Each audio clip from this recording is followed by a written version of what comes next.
Hello everyone, Sean Scorvo for HD23 here. I'd hoped to record this outside in the fresh air, but today, September 17th, the smoke came back with a vengeance after a 12-hour break. But don't worry, according to our president, and I have to assume my incumbent opponent, Mr. Neerman, given his staunch support for the man, this has just been a problem of exploding trees. And it'll all get better when it's cooler. By that logic, hurricanes are a problem with exploding waves, sea level rise is a problem with exploding ice, and that's what leads me to this video. I recently posted a link to a news video describing an anti-mask rally in St. George, Utah on the campaign's Facebook page. But before you watch it, and I encourage you to watch all of it, I'd like to admit two things.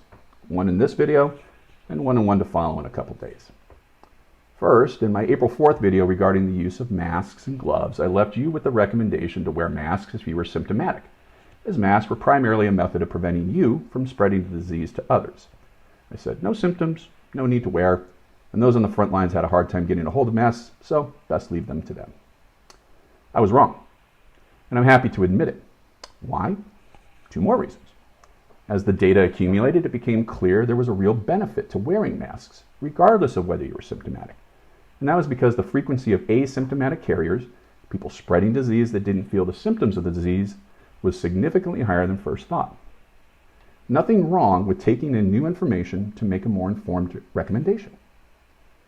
The second reason really gets to the core of what science and informed decision-making is all about, and how it contrasts with the magical thinking we see coming out of the White House, the GOP in general, and Mr. Neerman.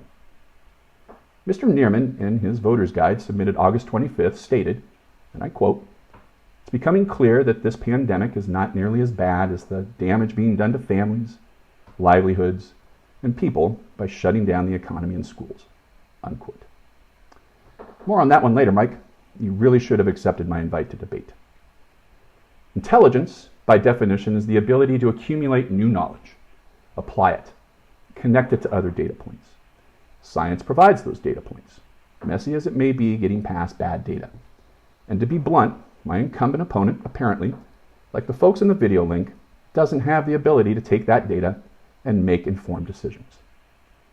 I want a representative that leads with intelligence, that leads with a willingness to admit when they're wrong, and the backbone to stand up and do the hard but necessary things we're facing in the years ahead.